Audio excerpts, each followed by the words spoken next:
जय जिनेन्द्र। संकल्प। मैं ज्ञान स्वरूप हूँ, मैं आनंद स्वरूप हूँ। मुझे अपने ज्ञान को जानना है, मुझे अपने आनंद को पहचानना है। मैं सुख की खोज में आया हूँ, मैं सुख खोज कर ही रहूंगा। मैं ज्ञान प्राप्त करने आया हूँ और ज्ञान प्राप्त करके ही जाऊंगा। अब you want to repeat? Yes. मैं ज्ञान स्वरूप हूँ, मैं आनंद स्वरूप हूँ। मुझे अपने ज्ञान को जानना है, मुझे अपने आनंद को पहचानना है।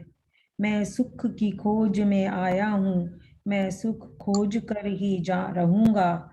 मैं ज्ञान प्राप्त करने आया हूँ, ज्ञान प्राप्त करके ही जाऊंगा। जय Jinendra.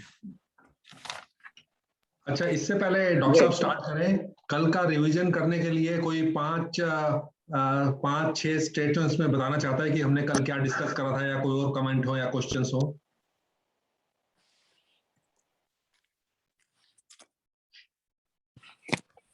Okay Sunita ji, go ahead. मैं करूँ? अच्छा। हाँ मैं कल का नहीं, मतलब आज तक जो क्लास में किया था तो मैं उसका थोड़ा शॉर्ट में समराइज करती हूँ। तो जो मेरे को समझ में आया, जैसे फर्स्ट वाला जो था कि वस्तु का स्वरूप धर्म है, तो हमने वो समझा था। और ये जानना बहुत जरूरी है क्योंकि वस्तु का स्वरूप जैसा है वो वैसा ही है, हम बदल नहीं सकते उसको। और हम अपनी वजह से ही सुखी दुखी है और कोई हमें सुखी दुखी नहीं कर सकता। ये अच्छा बोला था डॉक्टर साहब ने।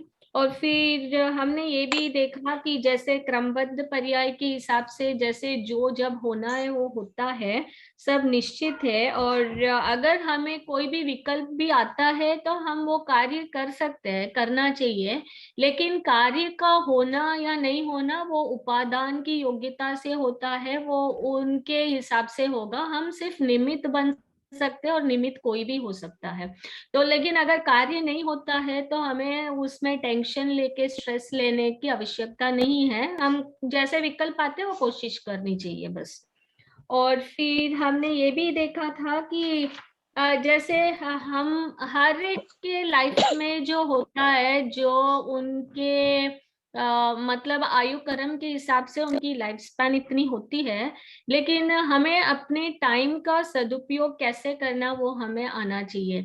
जैसे हम अगर 8 घंटे सोते हैं तो एटलीस्ट 1 घंटा कम सो के हम रोज एटलीस्ट 1 घंटा या आधा घंटा वो धर्म में लगाते हैं, तो वो हमें बहुत ही मतलब अच्छा उपयोग होगा हमारे टाइम का।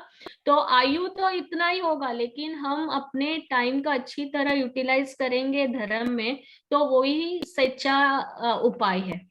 और फिर हमें सच्चा सुख जो है सम्यक दर्शन से होता है। और सम्यक दर्शन के पूर्व जो है 5 स्टेजेस होती है, 5 लब्धियां होती है।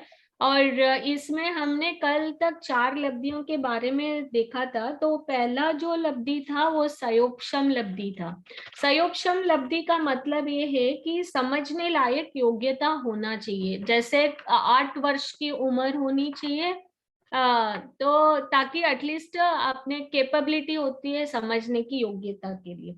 और फिर सेकंड वाला जो था विशुद्धि लब्धि था कि हमारे परिणाम में निर्मलता होनी चाहिए। हमें समझने के लिए हम आने चाहिए, मतलब हमारी इच्छा होनी चाहिए कि हम कुछ समझे वैसे। और तीसरा था देशना लब्धि। और देशना लब्धि के 4 स्टेजेस है। तो इसमें पहला स्टेज बोला था सुनना, मतलब 7 तत्वों के स्वरूप के बारे में सुनना। फिर इसमें दूसरा स्टेप था कि समझना, मतलब तत्वों के बारे में स्व पर का भेद विज्ञान करना। फिर विचार करना, मतलब वो स्व पर के उनके कारणों का गहराई से सोचना। और फिर निर्णय पर पहुंचना, मतलब स्व के वास्तविक स्वरूप के निर्णय पर पहुंचना। तो ये देशना लब्धि के 4 स्टेप थे। फिर चौथवा जो था वो प्रायोग्य लब्धि था, मतलब रुचि का डेवलप करना और बार बार चिंतन मनन करना।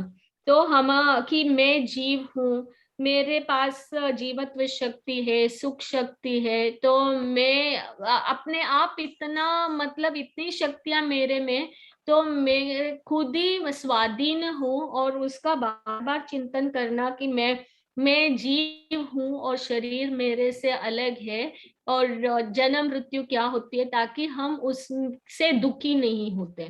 तो हमने यहाँ तक देखा था कल, तो आज डॉक्टर साहब 5वीं वाली लब्धि करने वाले थे। तो इतना ही बोलना था मेरे को। ठीक है सुनीता जी, आपने बहुत अच्छा बता दिया डिटेल में, तो ओवर टू डॉक्टर साहब।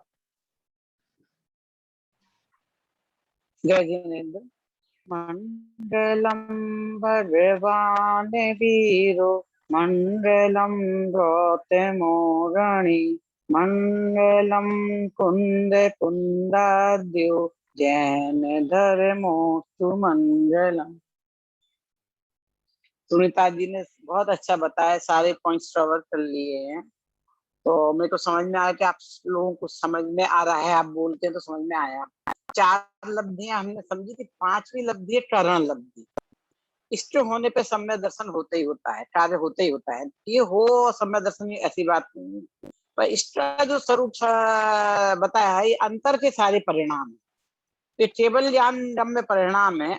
इसमें बाह्य की दृष्टि से स्वरूप बताया जाता है, तो बाह्य में जीवों के कैसे कैसे भाव परिणाम चलते हैं, कैसे समझ में आता है, कैसे विस्तार से है। ये पूरा विषय, पूरा 1 घंटे का विषय है और थोड़ा सा गहन विषय है। तो मैं सोचती हूँ इसे हम बाद में कभी एक अलग क्लास ले लेंगे। हमारे सब लोग, बहुत लोग हैं, तो और भी सही बातें जानना चाहते हैं सम्य दर्शन से संबंधित। सम्य दर्शन के लिए हमें क्या करना है, हमारी आज और कल 2 लास्ट क्लास है, तो वो विषय वस्तु में समराइज करना चाहती हूँ। करण लब्धि के बारे में समझ लीजिए कि जब हमारे अंदर में आत्मा में लीनता होती है, उग्र प्रसाद चलता है, तो अंदर कैसे भाव होते हैं, उनकी अपेक्षा से करण लब्धि के 3 व्यक्ति हैं, अधकरण, अपूर्वकरण, अनवृत्तिकरण। तो भिन्न भिन्न जीवों की अपेक्षा कहाँ परिणाम समान होते हैं, कहाँ परिणाम अपूर्व होते हैं, कहाँ समान हो सकते हैं, कहाँ असमान हो सकते हैं, और इनकी भी बहुत सारी स्टेजेस है। जैसे हमने खाना खा लिया, तो अंदर यहाँ से कैसे कैसे जा रहा है, किस नली में जा रहा है, कैसे पाचन होता है, कैसे कैसे आके फिर कौन सी चीज प्रोटीन में बनेगी, कल मल मूत्र में निकल जाएगी, उस तरह के परिणाम होती है। और भिन्न भिन्न जीवों भिन्न भिन्न चीजें हैं अपने अपने हिसाब से, वो चीज करण लब्धि में बताई है। तो उसके मेरे प्रवचन में होंगे भी, वो यूट्यूब पर उपलब्ध भी। दोस्ती चर्चा हम बाद में करेंगे। अब हम सम्यक दर्शन के लिए हमें क्या पुरुषार्थ करना है, ये तो ऑटोमेटिक क्रिया है, उसके लिए हमें पुरुषार्थ कुछ नहीं करना है। जहां हमारा पुरुषार्थ है वो चीज हमें समझना बहुत जरूरी है, क्योंकि ये सेशन में हम वो चीज समझ जाएं, ताकि हम अपना जो हमारा जीवन है स्ट्रेस फ्री और टेंशन फ्री बिता सके। तो पहले बात हमें प्रश्न पूछना है कि हमने सबसे पहले अपना किया था, हम द्रव्य है, तो जो हमारे आसपास भी द्रव्य है, हम स्वयं भी द्रव्य है, तो हम जीव द्रव्य है, और हमारे आसपास जो भी हमें नजर आता है वो पुद्गल है। बाकी हमारे में जो वृत्ति वगैरह होती है, स्थिति होती है, इनके लिए भी 6 द्रव्य का कथन किया गया है जैन दर्शन में, धर्म, अधर्म, आकाश और काल। और द्रव्य में गुण होती है, पर्याय होती है। तो प्रश्न है कि क्या पर्यायों को आगे पीछे किया जा सकता है? क्या एक द्रव्य दूसरे द्रव्य रूप हो सकता है? इस हमने स्पष्ट किया था, एक द्रव्य दूसरे द्रव्य रूप नहीं होता है। हम अपने दैनिक जीवन में भी देखते हैं कि हम स्वयं जीव हैं और शरीर है, पर शरीर आत्मा रूप और आत्मा शरीर रूप नहीं होती है कभी भी, ना हमारी ना किसी की। तो एक द्रव्य दूसरे द्रव्य रूप तो नहीं हुआ। एक गुण दूसरे गुण रूप हो सकता है, तो बोले एक गुण भी दूसरे गुण रूप नहीं होता है। हमने पानी और दूध के उदाहरण से समझा था, पुद्गल द्रव्य है, तो 2 पुद्गल द्रव्य थे, पानी और दूध, वो भी एक दूसरे के गुण में प्रवेश नहीं करते हैं। अब एक आम का उदाहरण लेते हैं, जिसमें हम गुणों की बात करते हैं। तो आम का रस गुण है, तो वो रूप गुण में परिवर्तित नहीं होता है, रूप गुण रूप में रहता है, रस रस में रहता है। दोनों साथ साथ रहते हैं, एक साथ रहते हैं, कॉम्बिनेशन से रहते हैं, तो कहीं कुछ चेंज नहीं है, सब अपना अपना कार्य करते रहते हैं। अपने ऑटोमेटिक सब में वृद्धि होती रहती है, उसमें कलर में चेंज होगा तो रस में भी चेंज हो जाएगा। तो इस तरह से हमने पढ़े थे। अब हमारा प्रश्न है, क्या पर्याय को हमें आगे पीछे किया जा सकता है, क्या पर्याय को बदल सकते हैं? तो हम पर्याय में चाहते चाहे, पहले तो हमें प्रश्न ही है, और वो किया जा सकता है कि नहीं। तो ठीक है, गुण तो स्थिर है, उसमें कुछ कर नहीं सकते हैं। पर्याय की बात है जो हम जिसमें चेंज करने की सोचते हैं। तो फिर यही वही बटल जो आयु की बात थी कि हमें पता ही नहीं ना हमारी कौन सी पर्याय आने वाली है। अब ये समझ लो कि सब पर्याय ऐसे फिक्स हैं, एक के बाद एक आने वाली है, एक के बाद एक आने वाली पर्याय है।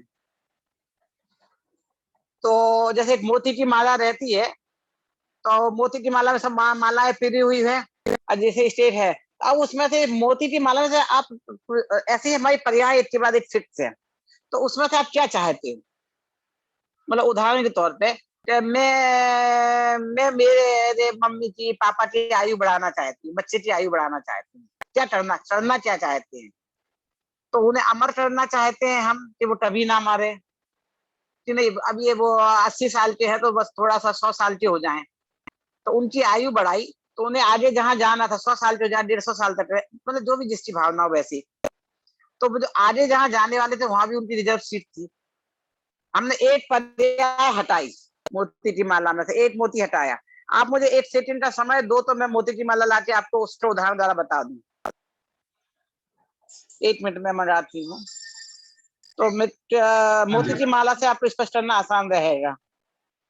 ओके। ये आनंद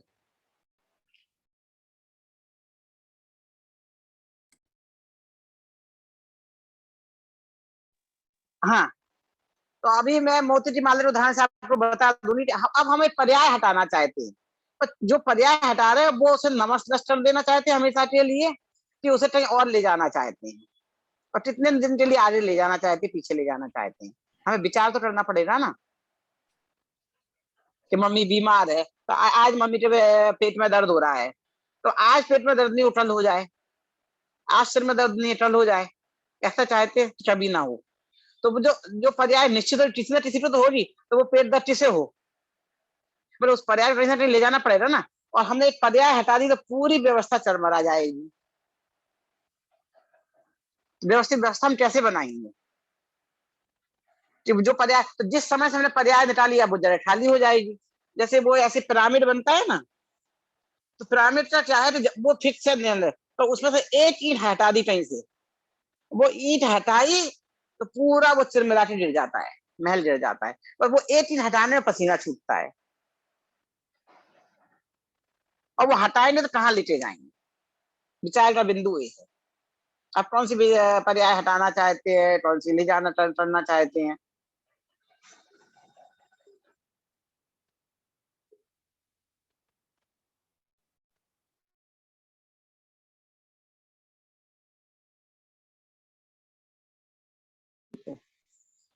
ठीक है, समझ में आया?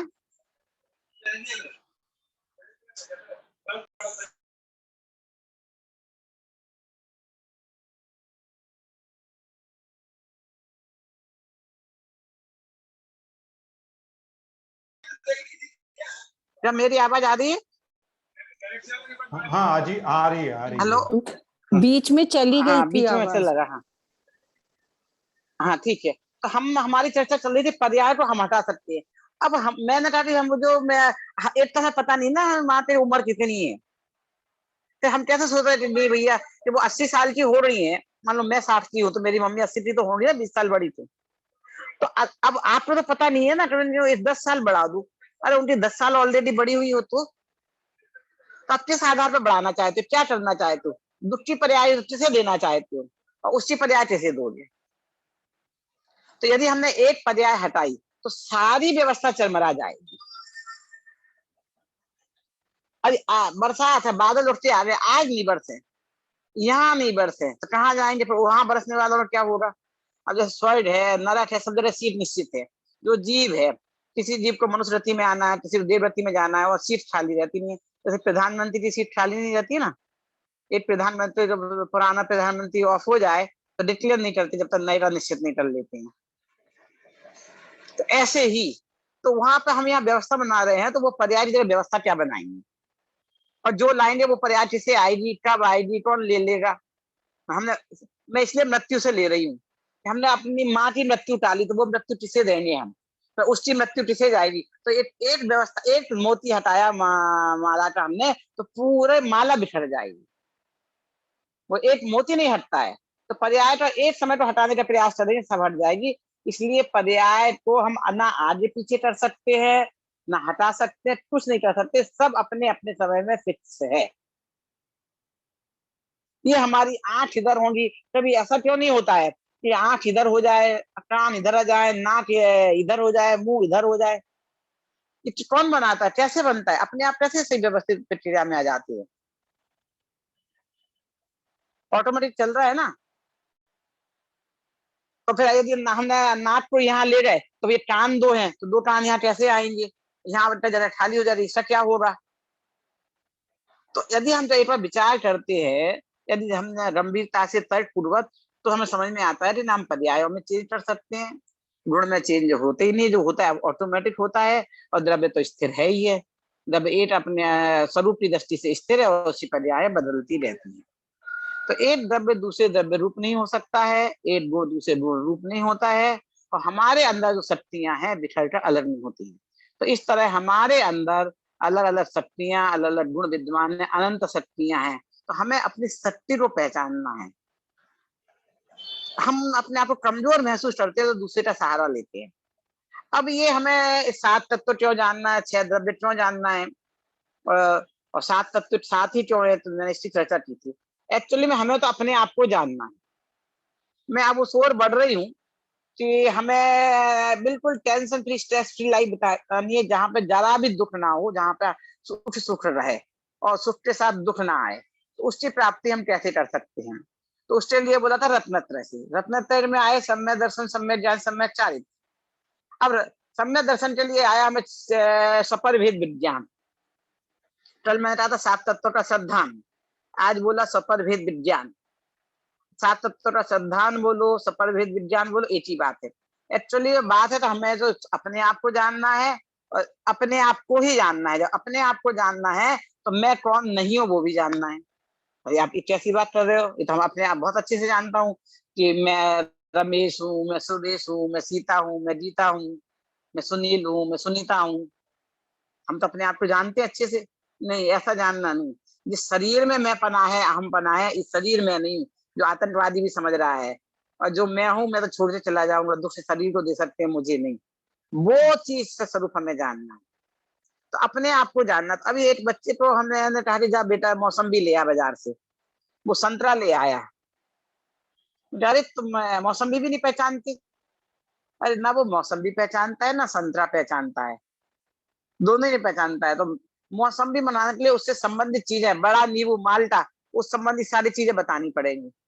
तो मैं जीव हूँ, इस शरीर है पुद्गल, ये पुद्गल को मैंने, पुद्गल बोलो अजीब बोलो, जीव की दृष्टि से ऐसे अजीब बोलते हैं, और वैसे इसका स्वयं का नाम पुद्गल है। जैसे हम कौन है? जैन। आप कौन है? शर्मा। आप कौन है? वर्मा।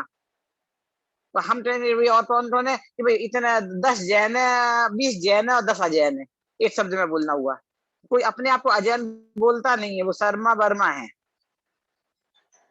ठीक है, तो ऐसे ये अजीब नहीं, इसका नाम पुद्गल है। पर हम जीव हैं, जीव की दृष्टि से इसे अजीब बोला जाता है। अजीब का पेटा बहुत बड़ा है, उसमें अजीब के अतिरिक्त सारी चीजें शामिल हो जाती हैं। तो मैंने अपने स्वरूप जानना है, तो जिन जिन में मैंने अपनापन कर रखा है, अहम बुद्धि कर रखी है, उनका स्वरूप जानना जरूरी है कि नहीं, ये शरीर में नहीं हूँ, या आंख में नहीं हूँ, कान में नहीं हूँ, नाक में नहीं हूँ। मैं तो आंख, कान, नाक के माध्यम से जानती हूँ। चश्मा लगा के देखते हैं ना, तो जैसे हम चश्मे के माध्यम से देखते हैं, आंख कमजोर हो तो ऐसे हमारा ज्ञान अभी कमजोर पड़ गया है।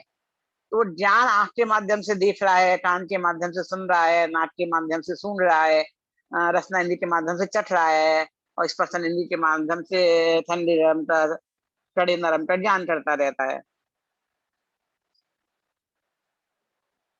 तो, तो अब मैं जीव और बाकी अजीब।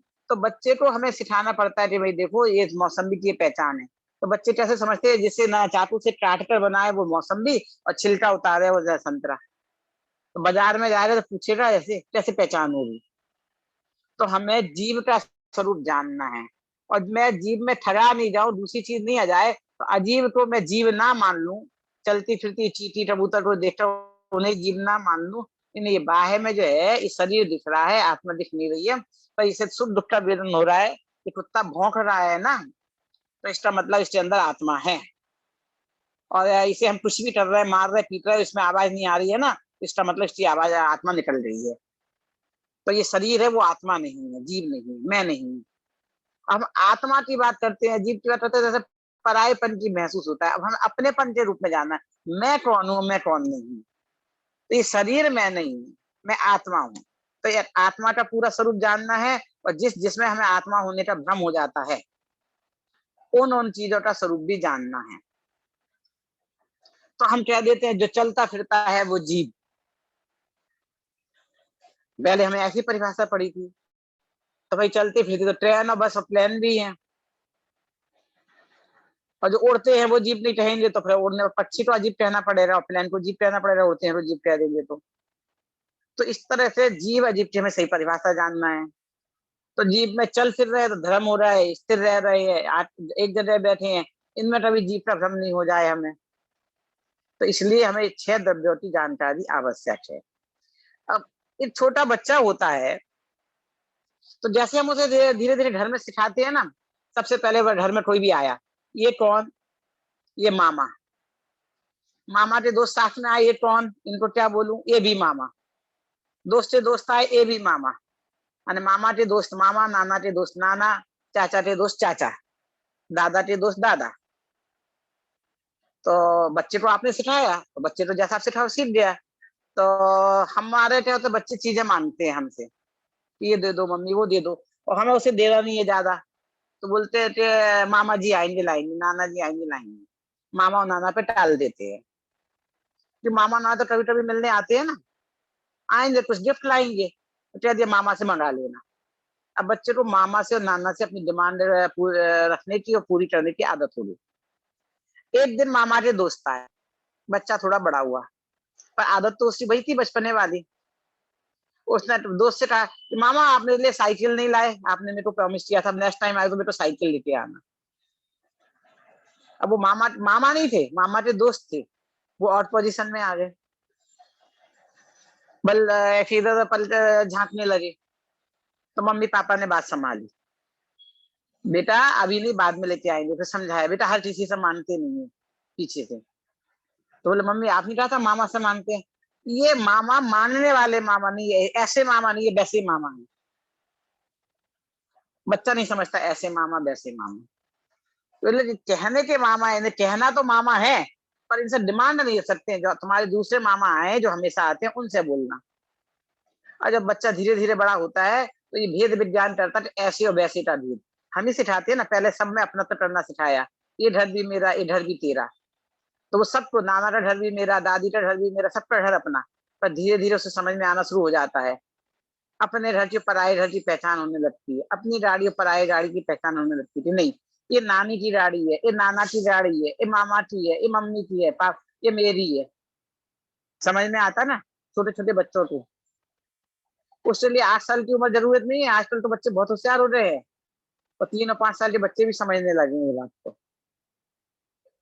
तो धीरे धीरे इसे बोलते हैं स्व और परभेद विज्ञान, किसमें अपनापन करना और किसमें परायापन। जो एक घर में एक साथ रहे उनमें अपनापन की फीलिंग सहज आने लगती है, और जहाँ दूरियां होती है वहां पे परायेपन की फीलिंग आने लगती है। तो ऐसे ही आत्मा में हमें अपनेपन की फीलिंग सिर्फ आत्मा के साथ करनी है। और चूंकि शरीर हमें नजर आता है, आत्मा हमें नजर नहीं आती है, तो शरीर में अपनेपन की फीलिंग हमें सहज हो जाती है, अनादि का अभ्यास है उससे। और आत्मा नजर नहीं आता, हमें देख के काम करने की आदत है। आंखें हमारे जीवन का बहुत महत्वपूर्ण हिस्सा है, हम जो देखते हैं उसे अपना मान लेते हैं। तो शरीर दिख रहा है, शरीर में अपनेपन की फीलिंग आ गई। आत्मा दिख नहीं रहा है, भले ही सारा ज्ञान ये आत्मा ही कर रहा है, जो बोल रहा है, जान रहा है, समझ रहा है, फीलिंग कर रहा है, वो आत्मा कर रहा है। पर हमें देखने कर अपनापन करने की आदत पड़ गई है। हम आत्मा में तो परायेपन की फीलिंग हो जाती है, और शरीर में अपनेपन की फीलिंग हो जाती है। जैसे एक उदाहरण दूं कि मैं बोलूं सुनीता जी आप बोलिए, अजित जी आप बोलिए, सुनील जी आप बोलिए, 1 मिनट में आपको समझ में आ जाएगा, आप अनम्यूट होकर बोलेंगे। अभी मैं बोलूं कि अभी मैं चुप रह होने वाली हूँ, अब आप में से आत्मा बोलेंगी। अब बताइए कौन है अनम्यूट होकर बोलेगा। सब एक दूसरे की तरफ देखेंगे, जहाँ बदले झांकेंगे। क्यों? कि किसी को आत्मा से अपनेपन की फीलिंग ही नहीं है, अपने आप को आत्मा मानते ही नहीं है। जो नाम हमारे पिताजी ने हमें रख दिया उसमें से जो अपनेपन की फीलिंग है, हम गहरी नींद में हो और कोई धीरे से बोले सुनील जी, तो हमारी नींद खुल जाएगी। आप होश में है, जागृत अवस्था में है, मैं बोलूं आत्मा आत्मा, मैं शुद्धात्मा नहीं बोल रही हूँ, तो मुझे ही बोलना पड़ेगा शुद्धात्मा बोलूंगी तो, कि मुझे शुद्धात्मा में अपनेपन की फीलिंग है। मेरा नाम शुद्धात्मा है ना, इसलिए तो एक्चुअली में जो शुद्धात्मा में हूँ उसमें अपनेपन की फीलिंग हमें करनी है। तो जो अभी हमने इतने दिनों में इतनी बार निमित्त उपादान देखा, एक दबे दूसरे दबता टरता नहीं है, जैन दर्शन के और भी सिद्धांत हैं, अहिंसा, अनेकांत, स्यादवाद, अटरतावाद, भावोटा फल। अब अपनी इतनी बड़ी बड़ी बातें, 5 लब्धियां, ये सब तो हमें याद नहीं रहेगा, भूल जाएंगे, नहीं ख्याल हमें करना क्या है सच्चे सुख के लिए। तो आपको अपने में अपनेपन की फीलिंग करना है, तो उसके लिए आत्मा का स्वरूप जानना पड़ेगा। तो 7 तत्वों में पहला है जीव, और जीव को अजीब से भिन्न जानना है तो अजीब का स्वरूप जानना पड़ेगा। अजीब द्रव्य 5 है, तो 5 अजीब द्रव्य, 1 जीव द्रव्य, 6 द्रव्यों का स्वरूप जानना पड़ेगा। 7 तत्व के बारे में क्या जानना है, जैसे हम अपने बच्चे को क्या करते हैं, मम्मी पापा का पता नहीं, मम्मी है पापा है, सब रिश्तेदारों का परिचय कराते हैं, फिर अपने बोलना शुरू होता है तो अपने घर का एड्रेस याद कराते हैं। तो आपको अपना घर का एड्रेस तो चाहिए, अपने घर का एड्रेस याद नहीं याद रखेगा बच्चा, चाहे कितना छोटा बच्चा हो, तो वो संसार के मेले में खो जाएगा, तो फिर मिलेगा नहीं अपनी माँ से। तो आत्मा अपनी माँ है, हमने आत्मा का स्वरूप नहीं जाना तो संसार के मेले में खो जाएंगे, अपने घर नहीं पहुंच पाएंगे। और अपने घर नहीं पहुंचे तो जीव कितना दुखी होता है, जो बच्चा अपने माँ से बिछुड़ जाता है, अपने घर से बिछुड़ जाता है, उसकी क्या दुर्दशा होती है। कभी भिखारी बनना पड़ता है, कभी हाथ पैर तोड़ देते हैं, आने जितने भी बुरी परिस्थितियां बन सकती हैं वो उसके साथ बनती दुखदायी परिस्थितियां।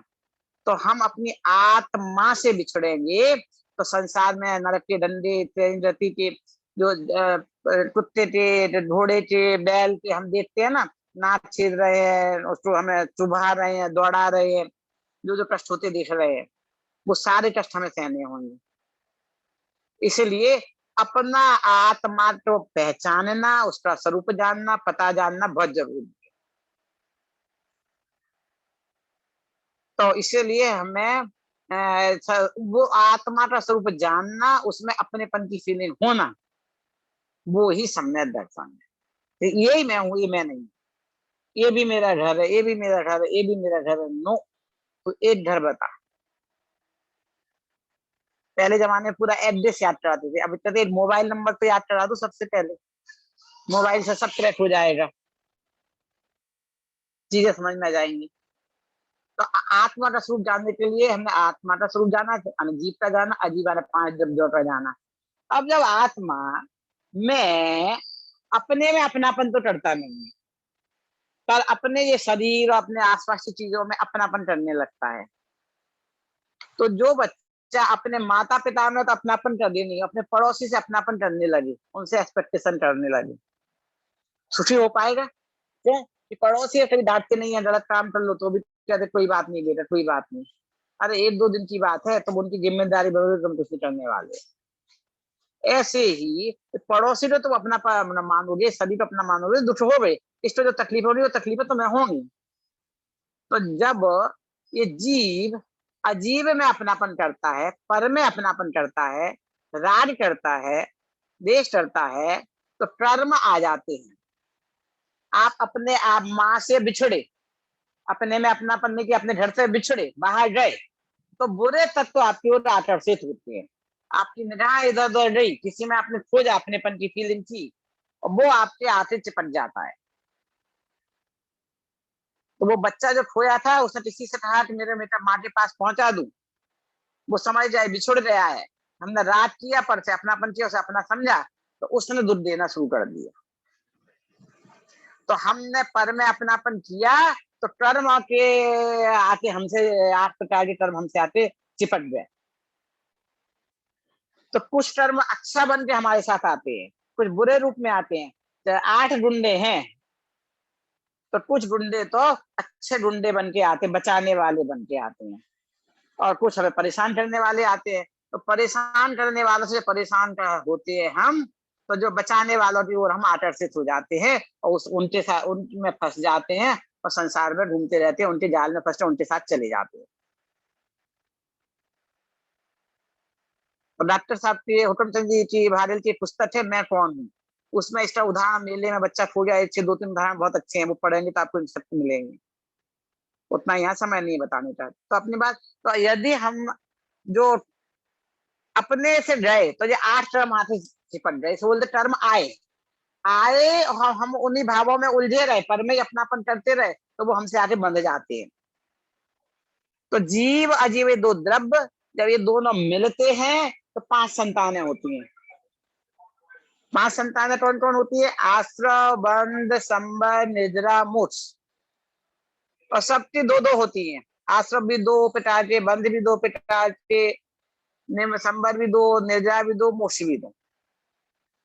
तो आश्रव और बंध 2 तो वो है कि हम जो अच्छे बुरे कार्य करते हैं, पुण्य पाप भाव करते हैं, तो जो हमने अपने भावों का फल बताया था, हम जैसा सोचते हैं तो उससे हमें ऑटोमेटिक आके बनते हैं। हम अच्छा सोचते हैं तो अच्छे कर्म बनते हैं, बुरा सोचते हैं तो बुरे बनते हैं। तो वो हमारे आके हमें जो बने तो वो उदय में आते हैं। अब हमें इन्हें रोकना है। अब ये आश्रय बंध का खेल है, पूरे पुण्य पाप का खेल है हमारा, पूरा पूरा जीवन हमारे भावों से वो बनते हैं। अब हमें इन्हें रोकना है। आगे के जो 5 जो स्टेप है ना, 3 संबंध, निद्रा, मोक्ष, इनसे बचने के उपाय के लिए है कि नहीं मुझे तो इनको आने नहीं देना है, मैं क्या करूं? तो जो तू पर में अपनापन कर रहा था, पर में अपनापन करना बंद कर दे। पर में अपनापन बंद कर दे, नहीं, पर में अपनापन करना बंद नहीं करना, अपने में अपनापन कर, पर में अपनापन बंद हो जाएगा, ऑटोमेटिक हो जाएगा। काम तो करना है अपने में अपनापन, तो पर में परायापन तो ऑटोमेटिक हो जाएगा। तो वो जो कर्म आ रहे थे वो नहीं आएंगे। तू अपने माँ के पल्लू में जाके बैठ जा, गोदी में जाके चढ़ जा, तो जो बुरे कर्म थे, जो तेरे चारों तरफ तेरे लपट रहे थे बांधने के लिए, वो वहीं रुक जाएंगे, आना बंद कर देंगे। पर खड़े होकर देखेंगे कि माँ के साथ में ही है तो वो निकल लेंगे। और तुमने देखा कि बच्चा माँ का पल्लू छोड़ के फिर खेलने भाग गया है, तो उसे टॉफी देकर लुभाएंगे कि आजा, और पकड़ के लगाएंगे। तो माँ के साथ रहना है लगातार 48 मिनट तक रहना, अंतर्मुह तक, तो फिर वो चोर भाग जाएंगे। तो आश्रय आना पहले रुक जाएंगे, फिर धीरे धीरे जो थे एक एक को छोड़ जाएंगे, बाकी सब चले जाएंगे कि तू ध्यान रख, ये कभी अकेला रहे और पकड़ लेना। वो माँ के साथ उसने छोड़ा नहीं, लगातार रहे, तो सब भाग जाएंगे कि अब इन तिलों में तेल नहीं है, दाल डलने वाली नहीं है। तो थोड़े चले गए तो वो निर्जरा हुई, और सारे चले गए तो मोक्ष हो गया।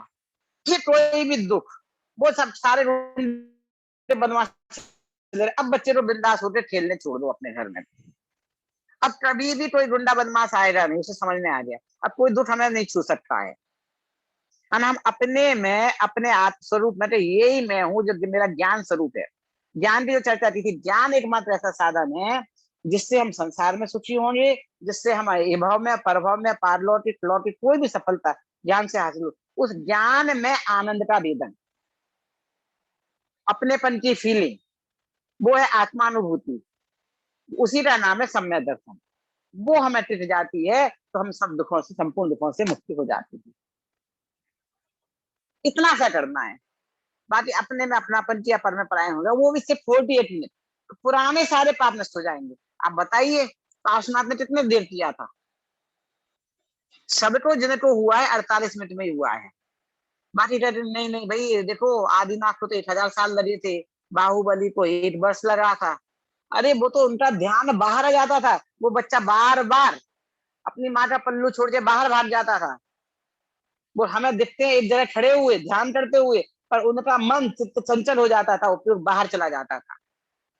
तो वो माँ को तो लग रहा है बच्चा मेरे साथ ही इधर ही आसपास है, पर वो 1 फुट की, 1 फलान की, 1 मीटर की दूरी जाता है, और जो विरोधी तत्व है उसे प्रलोभन देते हैं दूर से, और बच्चा वहां से खसक लेता है, माँ की निगाह से बच जाए, और वो पकड़े जाते हैं। तो बार बार वो इधर ऐसे ऐसे खींचा तानी चले, फिर माँ ने आवाज दी पप्पू कहाँ गया, तो बार बार अंदर बाहर अंदर बाहर, तो 1000 साल वो साल उसमें लगे हैं। भरत चक्रवर्ती के साथ क्या हुआ था?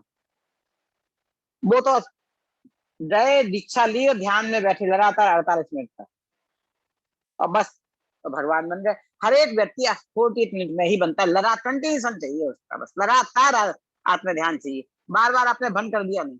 वो हाई जंप होती है ना, हाई जंप में क्या होता है, आपको यहाँ से पीछे से दौड़ते आते हैं, फिर यूं जंप लगाते हैं, तो उसे पता है कि मैं कितनी दूरी से जंप लगाऊंगी तो इतने पूरा पार होंगी।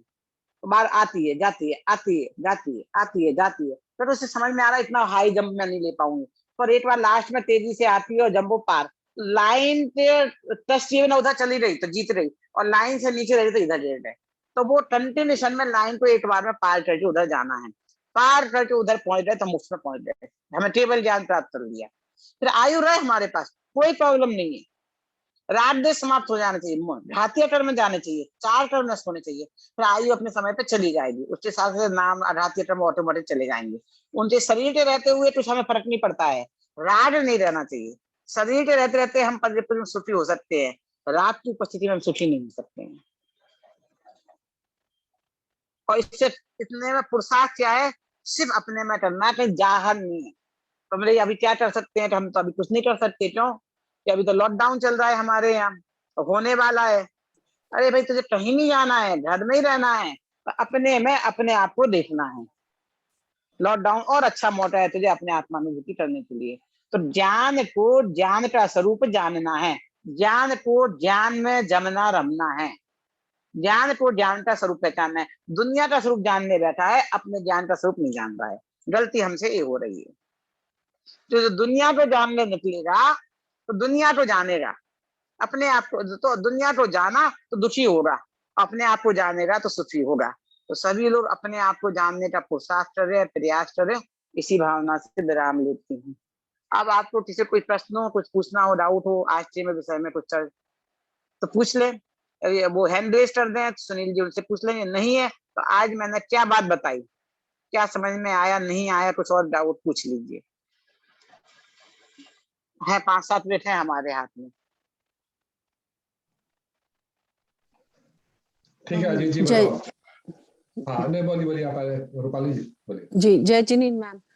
मैं ये कह रही थी, मेरा छोटा सा ही प्रश्न है कि आपने जस्ट अभी बताया कि हमें मतलब राग से दूर हो जाना चाहिए, मतलब राग नहीं रहना चाहिए, लेकिन ये कितना मुमकिन है, क्योंकि इस जीवन में देखा जाए तो अपने आप को राग से हटाना मतलब हमें तो हमेशा अपने परिवार के प्रति या दोस्तों के प्रति, कभी अनजान लोगों के प्रति राग तो हमेशा रहेगा ना, मतलब वो तो मुनि महाराज ही कर सकते हैं, मतलब देखा जाए तो, कि अपने आप को राग से हटाना दूसरों के प्रति, तो ये कितना मुमकिन है?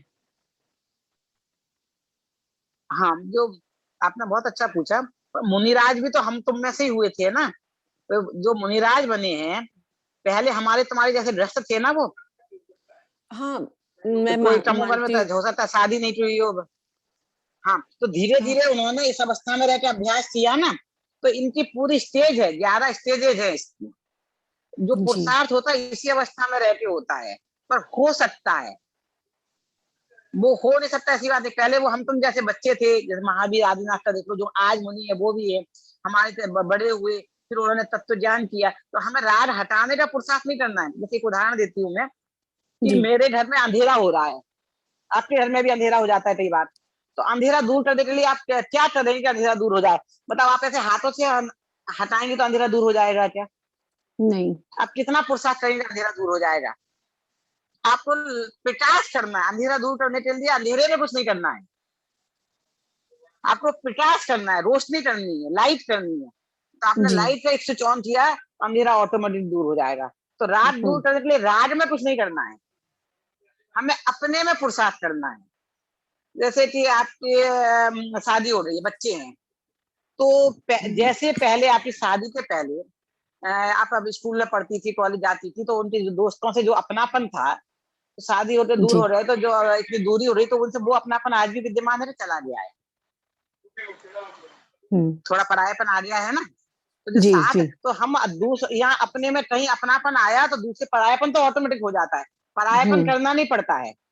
हमारे अंदर अपनापन करने की वृत्ति पड़ी हुई है। अपनापन एक में ही होता है, 100% जो अपनापन है, पूर्ण रूप से समर्पण एक में होता है। 4 जगहों में 100% समर्पण नहीं होता है। परसेंटेज अलग हुई 10%, 20%, पर एक के प्रति हम पूरा समर्पित होते हैं, जिसके लिए अपना सर्वस्व अर्पण करते हैं। तो उधर राग हमारा डेवलप होता है, तो दूसरी जगह राग धीरे धीरे धीरे कम होता चला जाता है, ऑटोमेटिक। तो ऐसे ही जब आत्मा में अपनापन आना शुरू होगा, तो पर वस्तुओं में राग ऑटोमेटिक जाएगा। तो अब जैसे एक और उदाहरण दो, जी है अपने पास अभी 2-3 मिनट का समय, है। कि जब मैं समझो मेरा 10-12 साल की, 15 साल की, 18 साल की उम्र थी, तब मेरे को नाखून बढ़ाना बहुत अच्छे लगते थे, बाल ऐसे रह लेके खुले रखे, ऐसे रस्सी करके ऐसे रहना बहुत अच्छा लगता था। और जो हमारे मेरे सहेली के फ्रेंड के एक पापा थे, वो हमेशा कहते थे इतने बड़े नाखून क्यों रखे, काटो, तुमको अच्छा नहीं लगता, हमेशा टूटते थे। बाल खुले रखे हो, गर्मी नहीं लगती तुमको,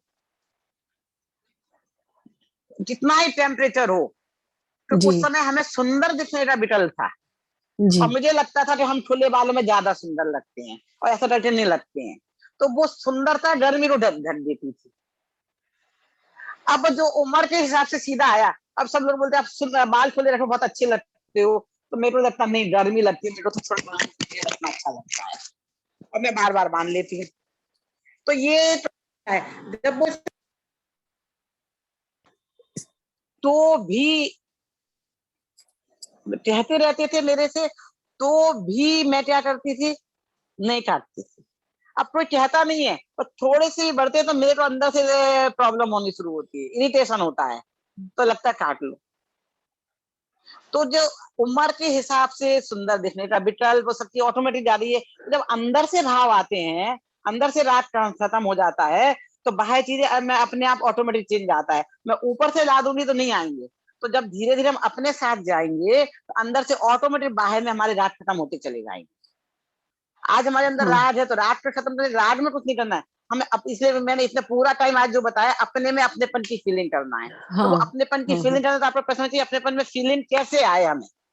तो कल इसी हम चर्चा करेंगे, अपनेपन में अपनेपन की फीलिंग के लिए हमें क्या करना, हाँ जी कैसे उसकी ओर बढ़े।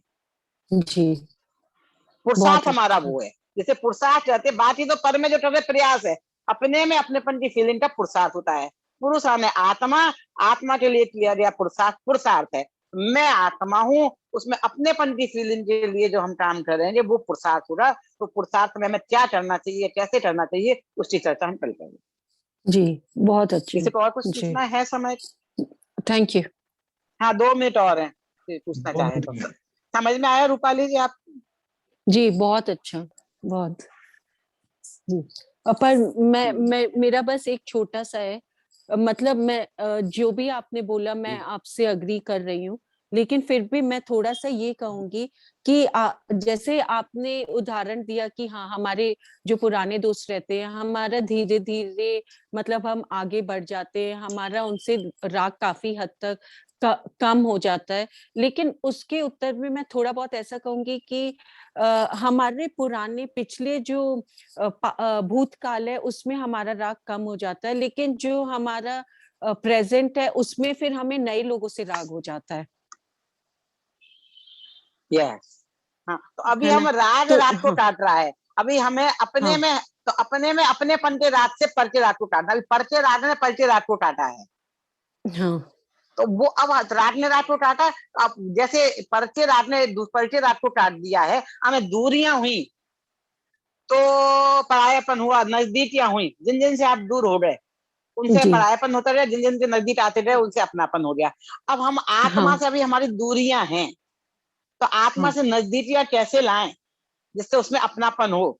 और पर से जो नजदीकियां हैं, तो अपने में अपने से नजदीकियां होंगी, तो ऑटोमेटिकली उनसे दूरियां हो जाएगी पर में।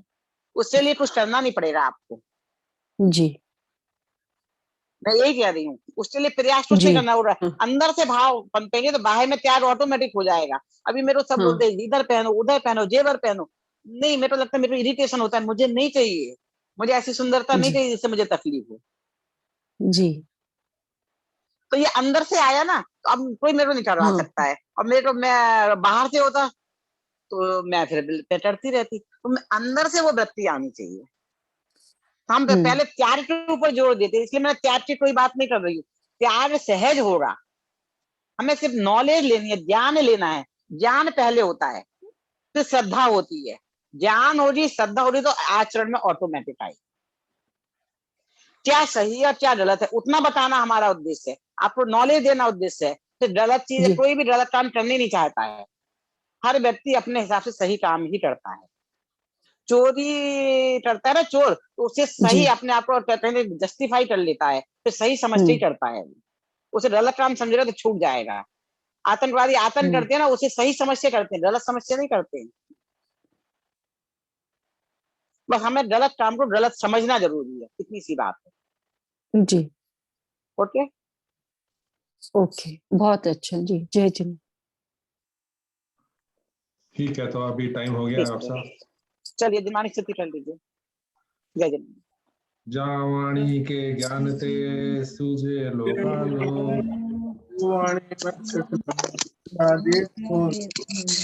बोलो जुड़वानी माता की।